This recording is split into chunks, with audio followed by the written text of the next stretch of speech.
Have you ever had this happen before? Hollow door with a crack in it, and you don't have the money or want to replace the door for hundreds of dollars? So come along with me and I'll show you how I'm going to make it work. So I'll be using this lightweight spackling. The normal one that you get that's pink is actually heavy duty or heavyweight, and I got lightweight for this project. And then I have two different sizes spackling tools. So when you look at it, it's really not that bad. However, it's there, and I figure why not just try to make it work with some simple things. This was only $8 to $9 at the hardware store. And then the spackling tools I've had on hand for several years, as you could tell, with many projects. So for such a cheap amount, I thought, why not give it a try? So let's go ahead and get into it. So as you can see, it's just a little cracked. There we go.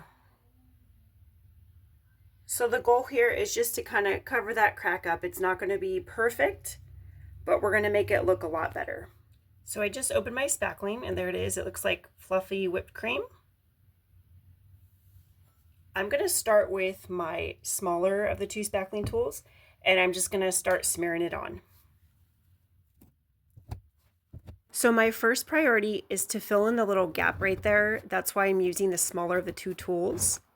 Once I get that taken care of, I'll move on to the larger tool.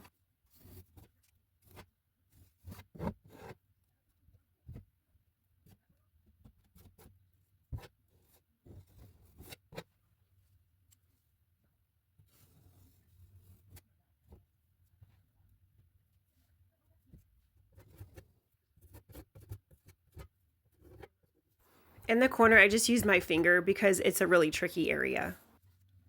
Now that I got that little gap filled in with the smaller spackling tool, I'm going in with the larger one now, kind of as the finishing touch to kind of make sure everything is flush and smooth.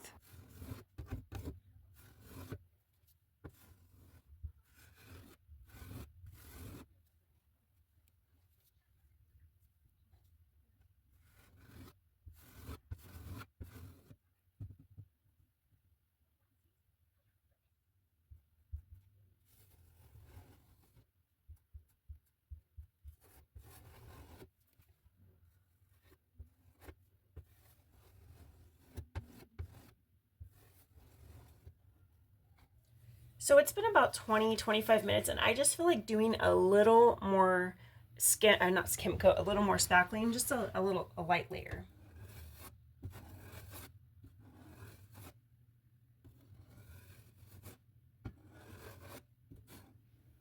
Okay, so that is coat number 2. And I think after this is cured, I can sand that down. It looks really good. The thing is, you want to make sure that when you run your hand over this, it's nice and flush. So if it divots down a little bit, that just means you need to add more. Mine went down a little bit. I added a little more. And once that cures, I'm going to sand it. So I let it cure for 24 hours, and now I'm going in and sanding it down. I'm sanding with the grain. As you can see the way I'm holding it, I'm not going up and down, I'm going side to side. And this is a 220 grit. I don't know really which one I should have done. It's just what I had, and so that's just what I'm using. I didn't have to do a whole lot of sanding, and once I fill it and it's nice and smooth, then I'm ready for paint. So unfortunately, the little sponge roller refill that I bought for this did not fit my handle. So if it looks a little odd as I'm rolling it, that's why. And I'm going in with an angled brush to get this area that the roller couldn't get. Here I'm not adding any more paint, I'm just kind of smoothing over everything.